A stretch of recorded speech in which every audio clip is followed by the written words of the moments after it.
ni kundi la uhalifu nchini Japan ambalo limekuwa likifanya kazi kwa zaidi ya miaka 300. Inawezekana kabisa wanaopenda kutazama filamu za Kijapan ama zile za Kikorea wamewahi kukutana na jina la kundi hili. Ingawa wanashikilia nafasi ya kipekee katika jamii ya Kijapan, kwa sasa nguvu zao zinazidi kupungua polepole. Hawa si wengine bali ni Yakuza ama Wayakuza. Mimi ni Frank Damas.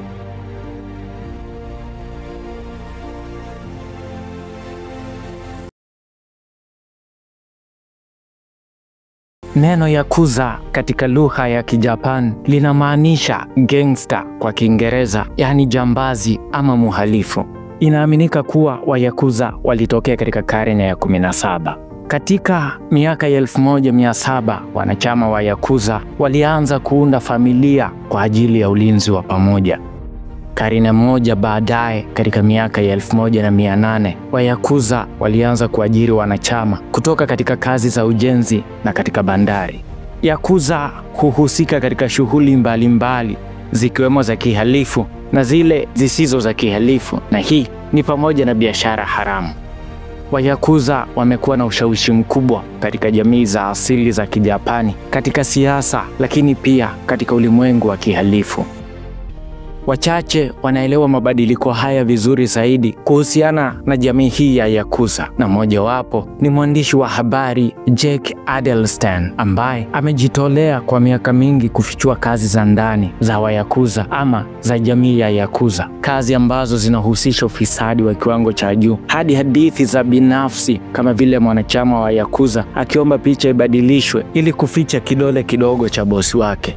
Kitabu cha kwanza cha Bwana Adelstein, The Tokyo Vice, ambacho kilibadilishwa na kuwa ni mfululizo wa vipindi vya televisheni mnamo mwaka 2022, kinatoa mtazamo wa kina wa changamoto za kuripoti uhalifu uliopangwa na kudumisha uhusiano mgumu na wanachama wa Yakuza. Katika kitabu chake cha pili, The Last Yakuza, A Life in the Underworld, Adelstein anasimulia kushuka huku kwa mamlaka ya Yakuza. Karibu 30% ya Wayakuza, ambao ni familia 20 tofauti za kihalifu, ni Wajapani wenye asili ya Korea. Wakati Japan ilipokuwa na nguvu katika Asia, iliitwaa Korea na Wakorea wengi wakapelekwa Japani kama watumwa. Baada ya vita kuu ya pili ya dunia kumalizika, kwa kuwa hapakuwa na mahala pengine pa kwenda, wengi wao wakaamua kubaki nchini Japan.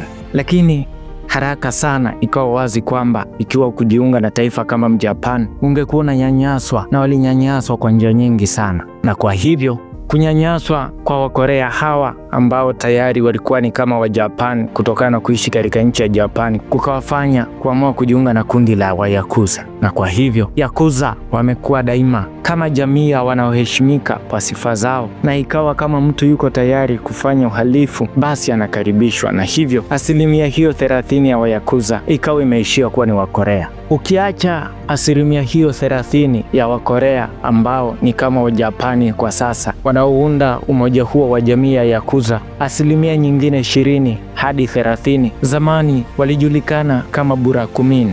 Burakumin walikuwa ni watu waliochinja wanyama wakafanya kazi zinazohusiana na ngozi, na waliitwa wachafu. Kwa ufupi, lilikuwa ni tabaka lililotengwa katika ulimwengu wa Kihindu, na iliwezekana kuwatambua ni nani aliyekuwa Burakumin kwa sababu familia zao zilijiandikisha miaka mingi iliyopita. Kwa hiyo kundi hili likawa ni kundi jingine lililoonewa kwa kutokuwa Wajapani wa asilia ama kwa kutokuwa kundi lililojiunga katika Yakuza hapo kabla.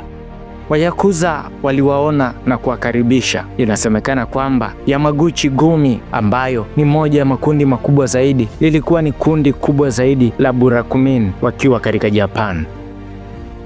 Wakorea nchini Japan, ingawa wanaonekana kama Wajapani na wengi wao wakionekana kuzungumza Kijapan, hata wasumbuki tena kuzungumza Kikorea, wanalaumiwa kwa kila kitu. Wanalaumiwa kwa uhalifu, wanalaumiwa kwa kupanda kwa bei za bidhaa. Kuna nadharia nyingi za njama zinazohusisha Wakorea ambao wanatuhumiwa kuwa na fursa maalum kwa wivu ama chochote kile, kwa sababu wakati mwingine Wakorea ni wafanyabiashara wenye mafanikio sana kwa sababu wamechochewa. Kwa muda mrefu utekelezaji wa sheria kwa Yakuza ulikuwa ni wa kufaidiana, na hii ni kwa mujibu wa Bwana Jack Adelstein. Ilikuwa kama mradi tu mnawana ninyi kwa ninyi, hakuna tatizo. Mfano, wakati Myakuza akiamua kumuua Myakuza mwingine, huo sio uhalifu. Mtazamo wa polisi wa Kijapani ni kwa Yakuza kuwa na vita vyao vya magenge na hawajali, ili mradi tu wanauana wao kwa wao. Lakini inapotokea Yakuza anamuumiza raia, ndipo kunakuwa na shida kubwa. Katika ofisi za Wayakuza hususani Inagawa Kai, kuna orodha ya sheria kwenye ubao kama tangazo ofisini litakalokuambia haya ndiyo mambo yatakayokufukuza kutoka kwenye jamii ya Yakuza. Sheria hizo ni pamoja na wizi, ujangili, ubakaji, kununua na kuuza madawa ya kulevya, na nyingine ya 5 ama ya 6 kwa wakati mwingine, ambayo inavutia sana. Mawasiliano yasiyo ya lazima na mamlaka yana maana halisi inavyosema. Bila shaka utakuwa na mawasiliano na Yakuza. Bila shaka Yakuza na polisi watakuwa na mawasiliano. Bila shaka utazungumza na polisi, lakini si zaidi ya lazima. Polisi wangejua, hata Yakuza wangejua, na vyombo vya habari vingejua pia kwamba polisi wamepanga kuwashambulia raia. Wakati polisi walipofanya msako katika ofisi ya Yakuza, kwa sababu Yakuza walijua mapema, kulikuwa hakuna usalama mkali. Ninachojaribu kumaanisha hapa ni kwamba unapofanya mawasiliano na vyombo vya sheria ukitaka kuwachoma Yakuza kwa kusema labda wako mahali fulani, ni sawa, utakuwa umefanya jambo jema. Lakini wakati wewe unawaambia maaskari, basi hata Yakuza watajua kwamba kuna mtu amesema, ama Yakuza watajua kwamba kuna mtu amewatonya maaskari kuhusu siri zao, kuwa Yakuza wamekaa sehemu fulani. Na endapo Yakuza watajua, basi maana yake hadi vyombo vya habari vitajua kwamba maaskari wameenda sehemu fulani kuwakamata Yakuza, na Yakuza kwa kujihami wataondoa kile kitu ambacho kinaweza kufanya maaskari wakifika pale wakute kuna hali ngumu ya usalama. Wakati polisi wanapofanya msako katika ofisi ya Yakuza, kwa sababu ya Yakuza wanakuwa wamejua mapema, kunakuwa hakuna usalama mkali, na hii ilikuwa ni jambo la kawaida katika miaka ya nyuma. Hata hivyo, mambo yalianza kuwa magumu sana wakati Yamaguchi Gumi, ambalo ni kundi kubwa zaidi la uhalifu uliopangwa nchini Japan, lilipoanza kukabiliana na polisi na kuwatisha, na hiyo ilikuwa ni katika mwaka 2007 na mwaka 2008. Chini ya uongozi wa Takayama-san, Yamaguchi Gumi walikabiliana na mamlaka ya polisi wakiamini kuwa ushawishi wao ulikuwa umeongezeka zaidi ya hitaji la ushirikiano. Kiburi hiki kilijionyesha katika vitendo visivyo vya kawaida, kama vile kukodisha shirika la upelelezi la kibinafsi kukusanya taarifa za kibinafsi kuhusu maafisa wa polisi ambao walikuwa wanawachunguza. Mikakati hii ikiwa ni pamoja na kutishia maafisa kwa kutumia taarifa za maisha yao ya kibinafsi, iliunda mazingira ya uhasama na hatimaye ikasababisha ukandamizaji mkali wa polisi. Mwaka 2009, jeshi la polisi la taifa lilitangaza vita dhidi ya Yamaguchi Gumi Kodokai. Hii iliashiria mabadiliko makubwa katika mkakati wa polisi, ikitambua haja ya kukandamiza nguvu na uchokozi unaozidi wa kundi hilo la Yakuza. Mwelekeo huu ulikuwa si wa kubomoa Yakuza nzima, bali kuiondoa Kodokai katika jamii. Kipengele muhimu cha mkakati wa polisi kilihusisha utekelezaji wa masharti ya vifungu vya kutojumuisha uhalifu uliokuwa umepangwa katika mikataba mbalimbali. Masharti haya yaliyoanzishwa awali kupitia amri za mitaa yaliifanya kuwa haramu kufanya biashara na Yakuza. Hii ilikata kwa ufanisi chanzo muhimu cha mapato kwa vikundi vya uhalifu na kuwalazimisha kubadilika au kukabiliana na vikwazo vikali vya kifedha. Matokeo ya pamoja ya ukandamizaji wa polisi na utekelezaji wa masharti ya ubaguzi yamewadhoofisha sana Yakuza. Biashara zinazidi kukwepa kulipa kodi, zikiogopa madhara ya kisheria na uharibifu wa sifa. Hili kwa kiasi fulani limepunguza rasilimali za kifedha za Yakuza na kuzuia shughuli zao. Ingawa Yakuza bado wapo, ushawishi na nguvu zao zimepungua kwa kiasi kikubwa. Kwa mfano, mwaka 2010 kulikuwa na Yakuza wapatao 84,000 nchini Japan. Kufikia mwaka 2024, idadi ya yakuza ilikuwa imeshuka na kufikia kiasi cha yakuza 24,000.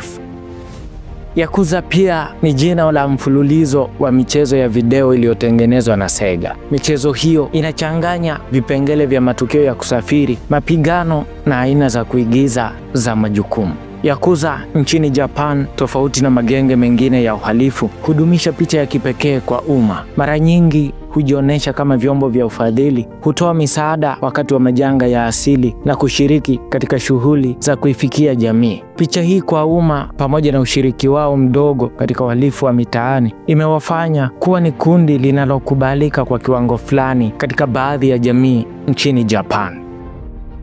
Ingawa ni wapinzani wa nje, kihistoria kumekuwa na matukio ya ushirikiano wa kimya kimya na hata maelewano yasiyo rasmi kati ya polisi na yakuza.